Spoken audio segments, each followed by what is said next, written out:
Hello and welcome to Seth World of Warcraft Guides. This is going to be the first Seth rant. This just really bothered me, and I just want to point out that the arcane PvE mage spec took me like 3 takes to do, because I'm stupid.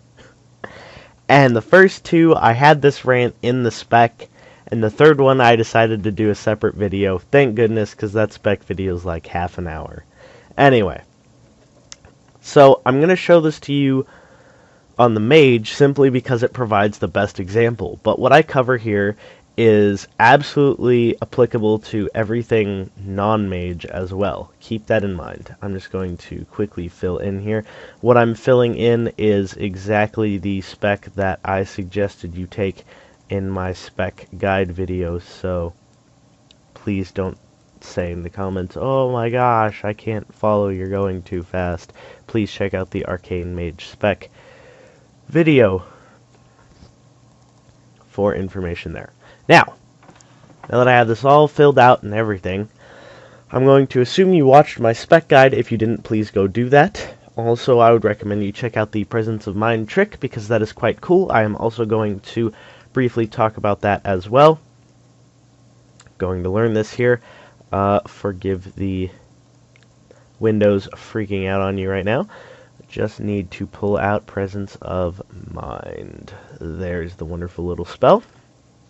Alright, so first of all, quick reminder. This talent, Presence of Mind, and this talent, Arcane Potency, work well together, as when you cast Presence of Mind, you gain the buff Arcane Potency, which causes your next 2 spells to have 15% increased crit chance. But we all know that. Now, what we don't realize, if you didn't watch my Presence of Mind trick, is you don't need Presence of Mind to remain with that buff. So, what do we have so far? We have Arcane Potency 2-stack. Before we even do anything, we already have that. So, what this rant is about, and it's going to get much more ranty as we go on, folks, trust me, is understanding the concept of cooldowns, procs, and realizing what you know is going to happen in the situation in front of you, i.e. a raid boss, which is really what this is about, is raiding. Knowing your character, knowing your talent spec, knowing your spells, and then knowing how they all integrate together, and then knowing the situation around you and how that affects those things. So, point being, when I get to this talent Improved Mana Gem, I say, wow, that's really cool. It provides 2% of your maximum mana as spell power when you use your Mana Gem. So if I have 70,000 mana, 2% of that is gonna be about 1,250, because 50% is gonna be 35,000, 10% is gonna be 7,000, 5% would be 3,500, so 2% is gonna be around 1,250. So I'm gonna say it's about 1k, just for easier math. So if we use our Mana Gem, that will increase our spell power by 1,000. 1,000 spell power is flippin' fantastic. We want that. But we can make it even better, because that 1,000 spell power is going to go in as a coefficient in our next spell, increasing the spell power coefficient. But not only that, after we get that spell casting, we can improve the damage done by it in multiple ways. If we know, if we're assigned an interrupt in a fight, like, oh gosh, here we go. This is an interesting one. For those of you BC Raiders, in Karazhan there was an opera fight called Romulo and Julianne. Julianne had this heal. It was a very powerful heal, and it happened at roughly about the same percent the first time, and then it had a cooldown at which you could time when she's going to cast it.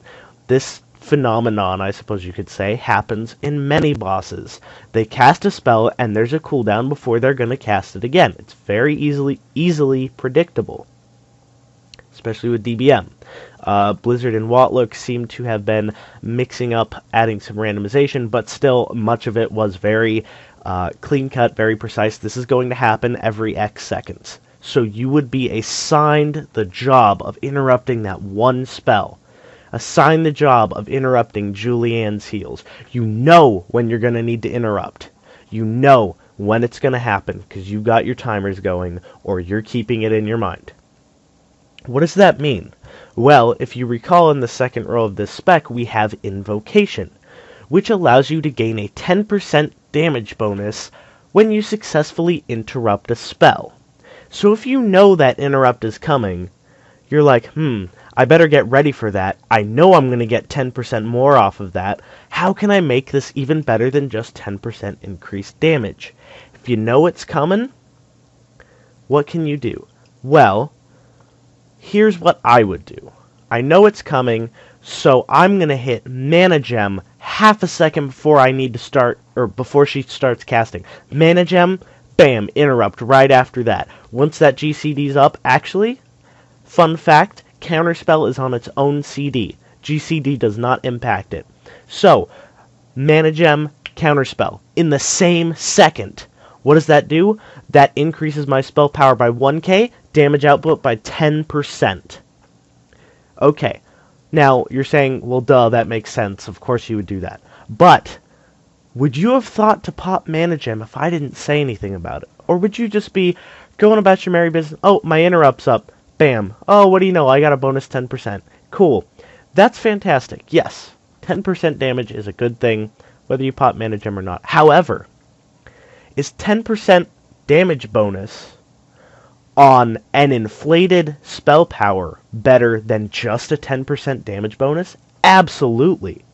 If you get 10% increased damage on a base mana of, on a base spell power of 4,000, that's great. That's awesome. That's good.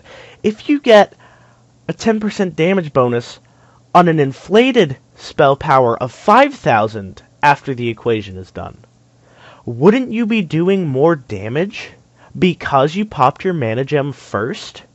Because you have the two buffs going at the same time, wouldn't you be doing more damage? Abso-friggin-lutely.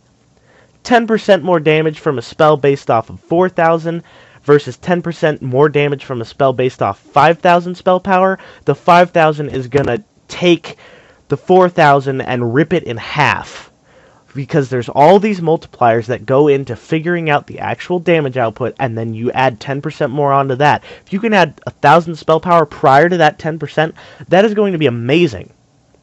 You need to be sure the order that you pop these cooldowns, the order that they are up, is going to coincide with your situational bonuses, simply because of the fight.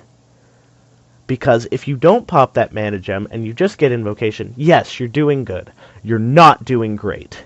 If you pop Mana Gem and not get the interrupt off because it was assigned to someone else, you're doing okay. It's smart that you remembered to pop Mana Gem.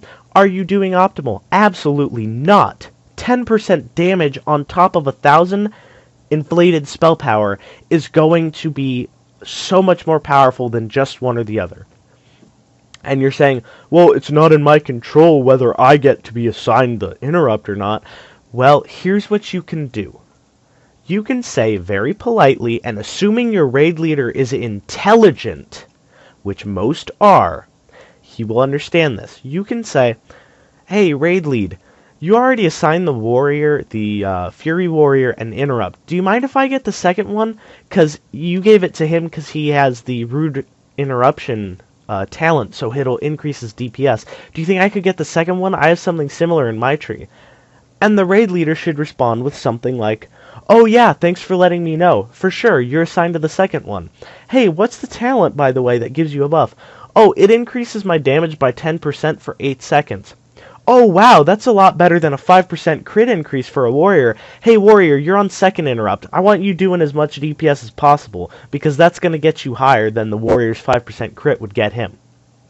What do you know? Not only did you get your interrupt assignment, but you got the first interrupt assignment, so your DPS will be higher before anyone else's. Also, the sooner you get it, the sooner you get that mana gem cooldown started. Sooner you get that started, sooner it'll be ready to go again.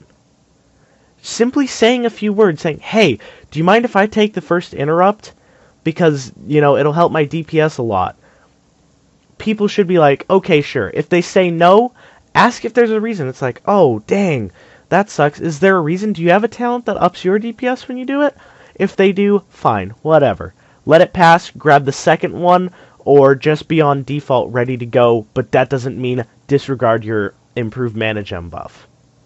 But the point is, you need to ask, because you can't expect a raid leader to know everything about everyone else's tunes. Especially if it's a 25-man. That is absolutely ridiculous for someone to expect of one single human being. So you need to say, hey, I've got this talent, it'll help if you assign me to this, do you mind if you do that? And 9 times out of 10, I can almost promise, assuming they have their intent of killing the boss quickly, which any logical human being playing this video game would, then yes, he'll say absolutely go for it. Now, something else to keep in mind is, yeah, that's all fantastic and good. Say the first thing you have to do is interrupt because some boss has this weird mechanic where he starts casting immediately. Okay, make sure you pop your mana gem and then interrupt in the same second, like we already talked about. But the question is that the right thing to do? How long is the cast time of that spell? If he's starting to cast it right as the combat starts, what do you think the probable cast time of that spell is? It's either going to be too fast to interrupt, because it's like a buff or something that's going to be the gimmick of the fight, or it's going to be rather long to interrupt, because it's going to be some gimmick again. If you're assigned to the first interrupt, say it's a 10-second cast time, it's, I don't know, something crazy like, split personality. Some spell called split personality where the boss duplicates himself. Exact copy of himself. 10-second cast. Really easy to interrupt. Some goofy gimmick just to kill raid groups who don't know what they're doing. Blizzard decides to throw it in there. He does it every minute. Do you need to run in and do mana gem counterspell right off the bat? No. You have 10 seconds to interrupt that spell. The reason I'm pointing that out is because you do not want to use your cooldowns or end up with procs or buffs such as invocation and improved mana gem until you have the benefit of this talent, Torment the Weak, which provides 6% more damage to snared or slowed targets. The way you get this is by casting Slow or Arcane Blast with this talent, Nether Vortex, on the target. So what you want to do is you want to be sure you get 1 AB off at least before you pop your mana gem and then get the 10% damage increase. Because then you're getting a net 16% damage increase on top of a 1000 spell power inflated number. 16% on top of a 5k inflation versus 16% on top of a 4k base number is going to be a lot. You thought that 5k inflated times 10% was good, 16% is going to be even better. Now, you wouldn't get that extra 6% on every spell you cast if you go in there, mana gem, interrupt, then start ABing. One of your ABs will be weaker than the rest. You don't want that. You want every spell to be optimal. Every single thing you do needs to be optimized to get the most effectiveness out of your character. So, first thing you need to do in any fight ever, as far as bosses go, is get either slow or AB off, because you'll have Nether Vortex. Then after that, if you're assigned an interrupt that's going on right now, you need to do Mana Gem Interrupt. So basically the overall order, if you're looking at the grand scheme of how to optimize at any one time, is make sure you have slow. That's the first thing you do. Slow on the target, whether it be through Nether Vortex talent or the actual spell slow. That's 6% right there. Damage increase on the final result of the calculation. Then you want to time it so that you mana gem and then interrupt That way you get the inflated spell power and 10% more increased damage on top of the 6. So that means you get a 16% increase on your inflated 5k spell power. Not only that, just to throw more icing on the importance of knowing everything about your character, knowing every little thing you can do to increase your DPS by just that much more, you need to make sure you do that presence of mind trick before every boss fight. Because right now, as you can see on my buff bars, I've got a 2 stack of arcane potency, and presence of mind has been ready for a long time before I even started ranting. So, even before you cast your first AB, this is prior to the fight even starting, cast Presence of Mind, remove Presence of Mind. Make sure you have that arcane potency. Then, when you do that first AB that doesn't have any of your damage bonuses, percentages, or your spell power inflation from Mana Gem, it's still going to have more optimization than just an AB. Why? Because you have 15% increased chance to crit with it. You're probably not going to have an interrupt ready to go right after your first AB, so you'll get a second one that is more optimal than just a flat-out AB. So that's good too. But point being, you need to make sure you're doing every single little thing to make every single step you take to kill that boss optimal. If you're not doing something to the best of your ability, that boss is not going to die as fast as it should. That's going to make the difference between a server first Lich King kill and a server second Lich King kill. It's going to make the difference between downing Cho'Gall and getting killed by Cho'Gall.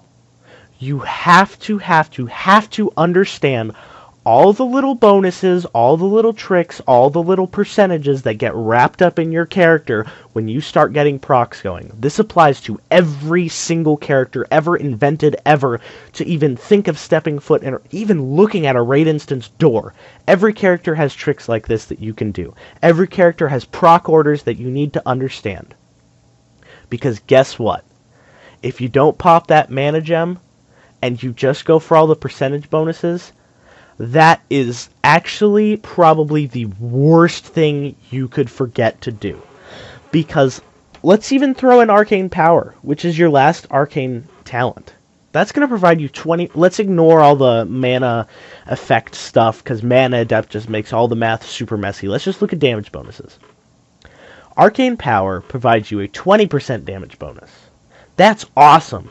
Yeah. What's the point of proccing everything else? 20%'s great, because 20% plus 10% from Invocation plus 6% from Torment the Weak, on top of an inflated spell power from Improved Mana Gem, sounds a lot damn better than just 20% damage increase. Am I right? There's no way I'm wrong there. That's obvious. That sounds fantastically better, because in total, that means you're getting 36% damage increase on an inflated spell power. How is that not good? Not only that, but if you time it right, and you do Presence of Mind, you throw your first AB, yeah, you got 1 stack of Arcane Potency left after you throw that AB. Turns out, bam, Mana Gem, bam, Interrupt, bam, Arcane Power. Guess what? You just got 15% crit on a spell based off inflated mana power from Improved Mana Gem, 20% increase from Arcane Power, 10% from Invocation, and 6% because the target's already slowed. Yeah, that's the kind of situation you want and you need to have.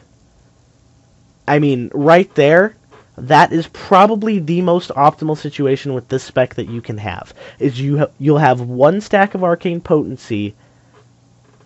Actually, you could potentially end up with 2, but that would be a little bit of a waste of Presence of Mind. Because what you would do is you'd throw Presence of Mind up, remove it, you have 2 stacks, pop all your cooldowns, get the Interrupt off, pop your Mana Gem, and now you have 2 spells with 15% increased crit chance, 36% increased damage done by those 15% increased crit chance spells, along with all of that being based off an inflated spell power.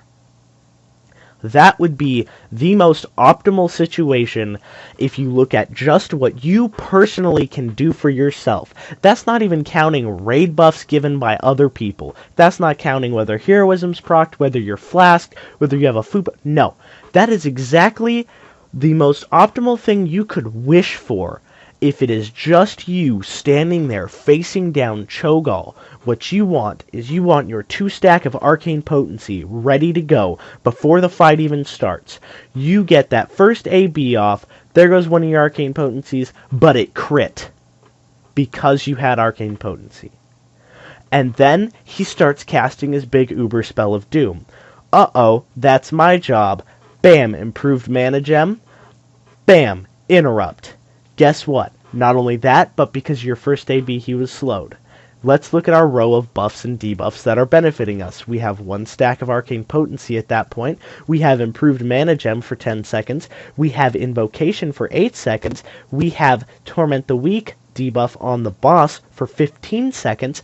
Oh, and hell, let's pop arcane power for another 15 seconds. So, for 8 seconds, you'll be doing optimal damage, with the exception of your first spell will be the most optimal because you'll have arcane potency. But for all the time after that, till invocation runs out, that will be optimal. After that, the next thing to run out will be improved mana gem.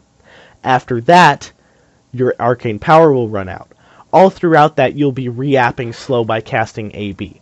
So slowly, after you pop all of that, you're slowly going to be doing less and less optimal, but it's the best you can do as those are running out. If it's the best you can do because it's the most optimal based on the situation, you are doing exactly what you should. Congratulations. Awesome job. If you forget to pop mana gem before all of that, before you start casting with all those buffs, you're screwing up. If you forget to interrupt, you're definitely screwing up for more than one reason. 1, you're not getting your 10% damage buff. 2, he's going to get the cast off and you're going to die. If you forgot to AB before you pop all of those things, you're screwing up. Because every single AB, as you get all of those buffs, needs to be as much damage output as possible. If you pop all of those and then you start ABing, guess what? Not optimal. Why? Your first AB was not increased by 6% from Torment the Weak. Yeah, exactly. Hell, here's an even better scenario I just thought up. Guess what? Fight starts, here you go. You pop your presence of mind. This is even, okay, this could be in the middle of the fight.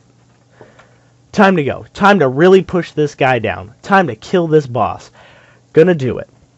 He happens to not have slow on him for some reason. Presence of mind. What do? You have presence of mind and 2 stack arcane potency. You don't have to cast AB to app slow, guys. Just hit slow. That won't eat up your presence of mind. That won't eat up your arcane potency. You throw slow on the guy. Awesome. Then, improve mana gem. Interrupt your spell. Cast arcane blast. Instant cast arcane blast, actually. Then arcane power, since you can't use it at the same time anymore. Then go ahead and keep doing it. That would be awesome. That's going to be hard to pull off, though. But if you can do that, you're optimal. You're doing everything you can do to the best of your ability as far as damage output with this spec. That is what you need to do. For healers, you need to know everything you can do to suck out every little tiny bit of mana from that little blue bar next to your name to heal how you need to be healed. You need to understand positioning. Okay, everyone's on the left side of my screen. It's time to drop a freaking holy word renew. I don't know. The circle healing area. How about healing rain if you're a shaman healer? Everyone's on the left side of my screen. Time to drop a healing rain because there's a lot of group damage going over. Wait a minute. Why is there group damage going on? It's because they're all standing in a giant pool of lava on the left side. What did the raid leader just yell out? Everybody move to the right side of the room. What's the smart thing to do? Spot 1, right on top of them right now where they are in the lava. Spot 2, in the middle of the room where they're going to run through. Or spot 3, where they're going to end up on the right side of the room. The right spot to put it in is spot 3, on the right side where they're going to be in 2 seconds. If you put it in the middle, yes, they'll get some heals. No, they won't get the most heals. You won't get heal per mana optimization. If you put it on the frickin' lava where they are now, yeah, they might get one tick assuming they're paying attention, because they should be hauling their ass out of the lava. So where are you going to put it? You're going to put it where everyone's going to be in a second. You're not going to put it where they're not going to be in a second just because they happen to be there right now. That's a bad idea. That's just an example for healing. It's ridiculously, impossibly important to understand the situation at hand, to communicate with your raid group, to become optimal, to have the situation to be where you can be optimal. Don't let other people who are assigning things limit you from being optimal. Because they don't know everything about your character. You know everything about your character. It's your job to look out for them so they can tell you how to play your character right. You tell them how you're supposed to play your character. By saying, hey, I understand that the cat has some good interrupts. But, I mean, he doesn't get anything from it. Do you think I could take over interrupts? Because I get 10% more damage. See, just saying that increases your damage output for 8 seconds by 10%. Just that little conversation right there. And that could be the difference between a wipe or a death. I mean, it's ridiculous. And then something else. You're saying, probably sometime during this video, you will say, or you have said, or you are saying right now, this guy's a psychopath. How can it be that important to remember to pop everything in order and to time everything that well? It's just a video game. Who cares, right? Who cares if we die all night? It's no big deal. I understand that it's a video game. I understand you're here to have fun. But what's fun? Fun is killing the boss. If you have fun wiping because everyone's joking around, that's fine too. Congratulations. But most people join a raid, join a guild, and get into a raid group because they want to see content. They want to kill the bosses. How are you going to kill the bosses? By being as knowledgeable about your character as you can. This doesn't mean know everything about everyone else's characters as well. That's rude. Trust that they know what they're doing. But even further on top of that, along the same line, you need to understand that yes, when you join a raid, you are there to have fun first. But keep in mind, having fun entitles killing bosses. Usually you have fun when you do that. Ergo, everyone else is thinking the same thing. I hope I have some fun tonight. It'd sure be great to kill those bosses. That means if you're in a 25-man, you have 24 people depending on you to do your job to the best of your ability that you can based on what you have as tools to do your job with. 24 human beings are depending on you knowing what to do. If you're in a 10-man, 9 other human beings. 9 other close friends that you don't want to let down.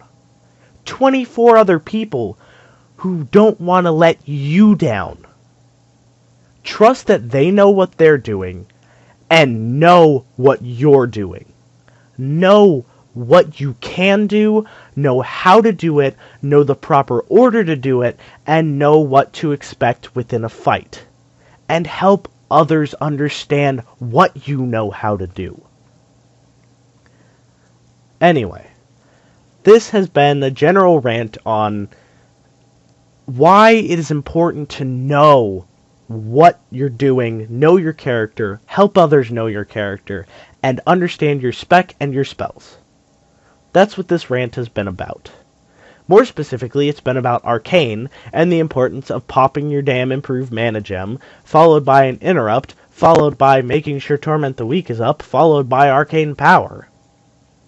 The more you can stack and stack and stack, the higher you can stack that tower, the higher your DPS will be. Think of it that way. And then the whole thought of, oh, that's insignificant, those 2 arcane potency things. I don't need to remember to pop that before every boss. That's just a pain. Guess what? Those 2 arcane potencies are like 2 pennies. You're right. 2 pennies are pretty damn insignificant. But guess what? That's 2 more pennies than the kid standing next to you's got. And if you have 2 more pennies than that kid, what does that make you? A richer person for it. And if you're richer than that kid, guess what? Down the line, you'll be able to get more than that kid. I.e., shifting over to a WoW translation of that, if you do something small like this, and the guy standing next to you in the same gear, same setup, same mindset, doesn't, your DPS is going to be higher. Even if it's just by 50 DPS. Which, it'll be more like by, 500 or 1,000 DPS. Because if you crit with both of these and he doesn't, that's going to be a lot of damage. But that's beside the point. It's a difference in DPS putting you on top. If you're in an elite guild, they will look at that number and say, wow, that's pretty close. If I have to pick between one of those 2 guys, I'm picking the top guy. I don't care how damn close it was. The top guy did better. Period. End of story. So yeah, they're 2 pennies. They're pretty damn insignificant when you think about it. But hey, 2 pennies more than the guy next to you makes you a more valuable person. Sorry, but it's true. Anyway, that is my opinion on knowing your character, knowing what you're doing, and why it's important to know those things, and also what to do in a raid group to ensure optimization, or the potential for optimization, I should say. And this has been largely focused on the spec that I provided in my PvE Arcane Mage spec guide, which you can see in the related links at the end of this video. Also, keep in mind, in the event that you took Incanner's Absorption, that would be another thing that you would have to time appropriately. If there's an AoE damage that you were expecting, pop that, get that buff, then go through the whole process I described at least twice in this video, and you'll just optimize that much further. However, like I said in my spec guide, that is a very dangerous talent I would try to avoid. And if you want to get really down to it, sorry folks, I just realized this. If you want to get really, really precise at optimization and timing your cooldowns, you want to time it so that you've got arcane potency up, the boss has slow on him, you get invocation, you pop your improved mana gem, and you pop out arcane power, if and only if you have your focus magic buff, because the person you put it on crit. If you do it when that's the case, you will have every single possible time-based buff that you can have up to improve the next set of spells you're throwing out there. You'll have the crit, you'll have the percent damage bonus, you'll have the spell power increase, you'll have the crit increase, you'll have every single possible thing that could possibly make those spells the biggest punch that you can have if you time it perfectly. It's all about timing. That's a boss fight, is timing. It's what it is now. So, this has been the first Seth rant. This has been Sethildor from the server Blade's Edge in the Guild Sacrilege on the character Arctic Shatter on the topic of the importance of knowing your character and helping others know your character. Thank you for watching. If you enjoyed this rant, please favorite this video, thumb up, and subscribe, and please tell your friends about me. If you thought this video was harsh, I'm sorry. This is only my point of view. This reflects nothing on Blizzard. This reflects nothing on my guild or my server. This is my point of view. Yes, it may be very harsh for some people, but it's the truth. If you sit down and think about it, if you do everything I said in this video as an arcane mage, your DPS, when it's crunch time to do higher DPS, is going to be a lot higher than if you didn't do it. So thank you for watching. Again, please subscribe, please tell your friends about me, please favorite, please thumb up. And I really had fun making this video, regardless of how angry I sounded. So yeah, I enjoy making these videos for you guys, and I can't wait to put another one out for you. See you next time.